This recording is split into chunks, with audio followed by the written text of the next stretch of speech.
नमस्ते, अभिवादन आपका इनोसेंट इन्वेस्टर के इस नए वीडियो में। दोस्तों, अगले हफ्ते बाजार में जो ट्रेडिंग होगी उस पर आपको बहुत ज़्यादा ध्यान देना है। क्यों? क्योंकि हम बड़े रेजिस्टेंस के पास खड़े हैं और यहाँ पर हमको तेज़ी बनती हुई पहले दिन दिखाई दे रही है। लेवल्स मैं आपको बताऊंगा, उस पर आपको फोकस रखना है। आगे बढ़ेंगे।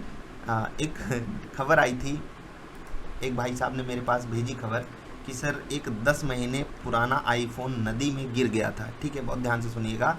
और उसके बाद जब वो फ़ोन मिल गया किसी एक बंदे को, तो उसने उसको चार्ज लगाया, वो फ़ोन ऑन हो गया और जिसका फ़ोन था उसके पास वो भेज दिया गया। हाँ, थोड़ी सी मेहनत ज़रूर लगी हुई ये काम करने में। तो उन्होंने ये कहा कि आप आईफोन लेने से मना करते हो लेकिन आप उसके एडवांटेजेस देख लो। तो यार मतलब आप लोग इतना बुरा मान जाते हो क्या? अब जिसके पास आईफोन है एंजॉय करो यार। मैंने आपको कुछ वहाँ पर और भी बातें बताई थी। मैं किसी एक पर्टिकुलर चीज़ के खिलाफ नहीं हूँ, मैं एक पॉइंट रखता हूँ, उस पॉइंट को समझने की कोशिश किया करो। कोई बात दिल पे ले लोगे, मैं हमेशा बोलता भी रहता हूँ यार, कोई बात दिल पे मत लिया करो मेरी, क्योंकि मैं तो बोल जाता हूँ और आप लोग ऐसे ही खटकता रहेगा आपके मन में। तो ऐसे नहीं काम चलता। आज मनी कंट्रोल पे शायद वो आर्टिकल था, सुबह का आर्टिकल है, आप लोग भी जा करके पढ़ लेना। अच्छी बात है यार, महंगा फ़ोन है, 10 महीने बाद 10 महीने नदी में पड़ा रहा, ठीक है, उसके बाद भी चार्ज हो गया, अच्छी बात है। लेकिन ये घटना rare of the rarest scenario में ही होगी ना। और क्या आप चाहते हो कि आपका फ़ोन भी नदी में गिर जाए, 10 महीने बाद आपको मिले? उस लिए आप पैसा दे रहे हो। कुछ और फीचर्स अगर आपको ज़रूरी लगते हैं, ठीक है, तो आप उसका उपयोग कीजिए। प्लस और भी चीज़ें भी देखनी पड़ती हैं, ऐसे नहीं ट्रीट किया जाता। ठीक है, पैसे हैं तो एंजॉय करो यार। आईफोन क्या, डबल आईफोन खरीदो, समझ गए? चलो, ये तो हो गई बात मजाक वाली। एक और मजाक की बात अभी करेंगे, पहले निफ्टी की बात कर लेते हैं। देखिए, वीडियो लाइक कर लीजिए, निफ्टी की बात तो कर ही रहे हैं। हम 15,700 पे खड़े हैं, 15,200 से लगभग 500 पॉइंट का मोमेंटम आया है। ठीक, अब ये 500 पॉइंट का मोमेंटम लगभग 3.25% के आसपास का है। एग्जैक्टली आप कैलकुलेट करना, लगभग मैंने कैलकुलेट कर लिया देख के। ठीक है, 500 पॉइंट। अब अमेरिका की बाज़ार से हम संकेत ले रहे हैं। अमेरिका की बाज़ार का ज़रा चार्ट आपको दिखाते हैं। 12,000 के ऊपर, मैं नैस्डैक इंडेक्स की बात कर रहा हूँ, डाउ की बात नहीं कर रहा हूँ। यहाँ पर आप देख सकते हो नैस्डैक 100, जहाँ पर 100 बड़ी कंपनियाँ हैं, ज़्यादातर आईटी कंपनियाँ हैं। ठीक है, अमेज़ॉन, टेस्ला, फेसबुक, गूगल, ये सब कंपनियों की मैं बात कर रहा हूँ। अब ये इंडेक्स 11,000 से 12,000 आकर के खड़ा है। अप्रॉक्सीमेटली 9% का यहाँ पर कमाल वाला गेन आ गया। यानी कि हम अगर इसको फॉलो करें तो हमको 9% भागना चाहिए। नहीं नहीं, ऐसा नहीं होगा। क्यों? क्योंकि ये इंडेक्स ज़्यादा गिरा भी था, तो यहाँ पर बाउंस भी बड़ा वाला आएगा। ठीक, अब ये इंडेक्स हमसे लगभग दुगना गिरा था, हम 17-18 गिरे थे, ये उसका दुगना लगभग गिरे हैं। उस हिसाब से यहाँ पर 9% के मोमेंटम को अगर हम अपने टर्म्स में देखें तो हमें 4.5% लगभग भागना चाहिए, क्योंकि अब इसका आधा तो हम भागेंगे ही। हम अभी 3-3.25 हैं, मतलब 1-1.25% की गुंजाइश पूरी की पूरी बची है। अब वो गुंजाइश कैसे फुलफिल होगी? हमारी ओपनिंग कमाल की हो सकती है। उस कमाल की ओपनिंग में, मतलब कि 150 पॉइंट के आसपास की जो अभी ओपनिंग सिंगापुर वाली निफ्टी सजेशन दे रही है, उस हिसाब से अगर ये इंडेक्स 12,000 के ऊपर सस्टेन करता है, ठीक है, नैस्डैक फ्यूचर्स अगर 12,000 के ऊपर सस्टेन करता है, डाउ फ्यूचर्स से हमको सपोर्ट मिल जाता है, तो हम बिल्कुल 150 पॉइंट का गैप अप कर सकते हैं। उसके बाद वो गैप अप सस्टेन भी करेगा, क्योंकि ये 12,000 सस्टेन कर रहा है। नैस्डैक 12,000 सस्टेन करना चाहिए, इस पर आपको पूरा फोकस रखना है। ठीक, प्लस मैं कुछ आपके लिए लेवल्स निकाला हूँ, वो लेवल्स आपको बताऊँगा। उससे पहले एक और न्यूज़, और ये कमाल की न्यूज़ है। एक इंडियन बैंक जानते हैं ना, एक सरकारी बैंक है, इसमें इलाहाबाद बैंक मर्ज हुआ है। आई होप आप सब समझ गए होंगे। ये जो मैनेजर भाई साहब थे, ये अरेस्ट हो गए हैं for transferring 5.25 crore rupees to लड़की फ्रेंड। अब यार क्या दिलफेक आशिक होते हैं। तो अब मैं भी कह दूं कि आपको भी मैनेजर बनना चाहिए और उसके बाद अपनी सहेली को आप भी ऐसे पैसे भेज देना, एंजॉय करो। ठीक है, तो देख लो, ऐसे दिलफेक आशिक भी होते हैं। मैंने ये खबर सोचा आपके साथ शेयर करनी ज़रूरी है। मज़ा आया ये खबर देख करके। आप लोग कहेंगे क्या सर आप भी फालतू बात करते हो। नहीं यार, मजाक करना चाहिए थोड़ा थोड़ा। खैर, संडे है, अपनी शक्तियों का लोग जब दुरुपयोग करते हैं तो ऐसे कारनामे हो ही जाते हैं। ठीक है, आगे बढ़ते हैं। अब निफ्टी के लेवल्स में आपको जो दो बताना चाहता हूँ, उस पर आपको बहुत ध्यान से फोकस रखना है। हम 700 पे खड़े हैं, 150 पॉइंट ऊपर, यानी कि हम 850 तक जा सकते हैं। लेकिन वहाँ आसपास कम से कम जो नॉर्मल कैलकुलेशन वाला लेवल है, उस हिसाब से जो आपको पहला रेजिस्टेंस मिलेगा वो 16,000 पे ही मिलेगा, 15,991। यह लेवल रहेगा आपके लिए बहुत बड़ा रेजिस्टेंस। 16,000 से भी ज़्यादा इंपॉर्टेंस इस लेवल की है, आपको इस पर फोकस रखना है। ये लेवल अगर सस्टेन कर जाती है निफ्टी, तो अगली जो रेंज है वो खुलेगी, यानी कि 12,150 नैस्डैक अगर इस लेवल के ऊपर सस्टेन करता है तो हम इस जोन के लिए जाएंगे। प्लस इस लेवल पे आपको फोकस करना है। 12150 तक हमारे लिए ये रेंज ही एज अ रेजिस्टेंस रहेगी। इस पर सस्टेन किया तो वो और ऊपर जाएगा और फिर हम भी ऊपर जाएंगे।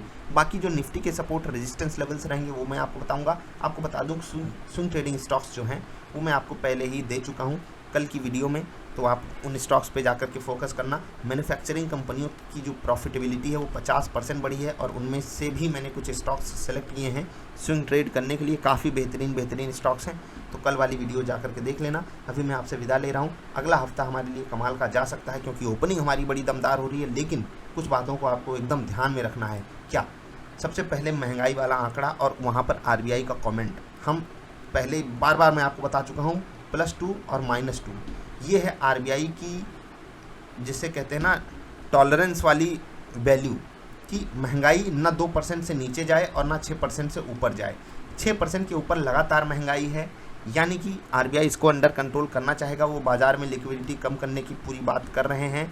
अब अगर एक और बार ऐसा हुआ तो हमको एक फंडामेंटल डेंट मिलता है और उसका खामियाजा हमको शेयर प्राइस में देखने को मिलता है। तो इसके लिए आपको एकदम अलर्ट रहना है, ठीक है। ऐसा नहीं कि आप कोई स्टॉक खरीद लिया और उस पर अंधाधुंध बाइंग किए जा रहे हो कि अब इससे ज़्यादा लोअर लेवल नहीं मिलेगा।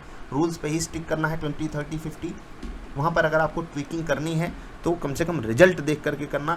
जैसे कि किसी कंपनी ने बहुत अच्छे रिजल्ट पेश किए हैं 2-3 पिछले, तो आप वहाँ पर 30 की बजाय 50 डाल दो। लेकिन ऐसा नहीं कि आप पूरा का पूरा पैसा एक ही बार में डाल दो अगर आप इन्वेस्टमेंट कर रहे हो तो। बाकी आपका जो रेगुलर पैसा, रेगुलर इन्वेस्टमेंट प्लान, उसको भूल जाना। SIP की जगह जो आप चीज़ें करते हो ना, डायरेक्ट इक्विटी में SIP करते हो, वो गड़बड़ बात है।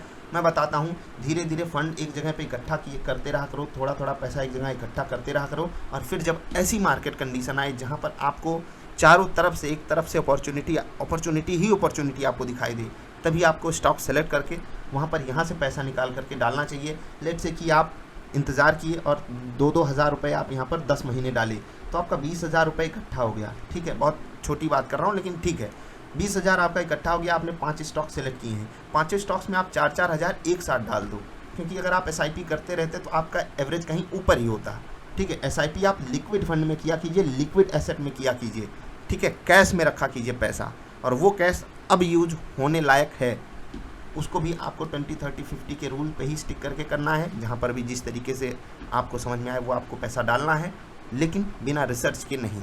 रिसर्च आपको मैं क्यों करवाता हूँ, जिससे आप समझ सको कि भैया ये मेरी मेहनत है। अगर कोई चीज़ आपको ऐसे ही मिल गई ना कि कोई बता दिया, मैंने आपको बता दिया कोई स्टॉक वो 5% ऊपर चला गया, तो आप कभी ये फील ही नहीं कर पाओगे ना कि वो पैसा आपने कमाया।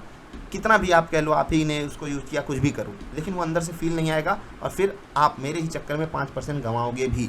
याद रखना, एकदम फिक्स सा रूल है, स्टॉक मार्केट किसी पे एहसान नहीं करती है। जो मेहनत करेगा उसको उसकी मेहनत का मेहनताना ज़रूर देती है, और कभी कभी वो इतना ज़्यादा होता है कि हम सब पचा भी नहीं पाते हैं। स्टॉक मार्केट की पोटेंशियल बहुत बड़ी है, लेकिन उसके लिए आपको एलिजिबल बनना पड़ेगा। 1 नहीं, 2 नहीं, 100 बार, 500 बार मैं लगातार ये बात बोलता रहता हूँ, लगातार बोलता रहूँगा। जिम्मेदारी आपकी है, उठाना सीख लो, ठीक है। बाकी जिम्मेदारी नहीं उठानी, बहुत बड़ी वाली जिम्मेदारी उठानी है, 5-7 करोड़ रुपए ट्रांसफ़र कर दिया करो अपने सहेलियों के पास, वो सब भी इंजॉय कर सकें। मज़ेदार एक मैनेजर मैनेजर हैं सरकारी बैंकों का, इसीलिए बंटाधार हुए पड़ा है। अब इनके साथ इनको अरेस्ट क्यों किया जा रहा है, मैं ये नहीं समझ पा रहा हूँ। जो ज़िंदगी भर सैलरी पाए हैं वही लेके भरपाई की जाए, प्लस और भी ज़मीन जायदाद भी लिए होंगे तो उसको भी थोड़ा सा अच्छे से यूज़ किया जाए। खैर जो भी होगा सरकार करेगी। कमाल के हमारे यहाँ पड़े हैं कलाकार और दिलफेक आशिक। जो शुरुआत में मैंने आपको आईफोन वाली बात बताई, मतलब क्या मज़ा आ जाता है यार। सामने वाला बंदा इतनी छोटी सी बात को नोटिस करके दिल में दर्द पाले रहता है कि एक दिन ऐसी न्यूज़ आएगी और मैं सर को गलत प्रूफ करूँगा। सर देखिए, आपने बोला था कि ये वाला फ़ोन नहीं खरीदते हैं, लेकिन ये फ़ोन तो 10 महीने पानी में ज़िंदा रह जाता है, इसीलिए तो इतना पैसा हम देते हैं उस फ़ोन को। कमाल है, एंजॉय करो। नमस्कार।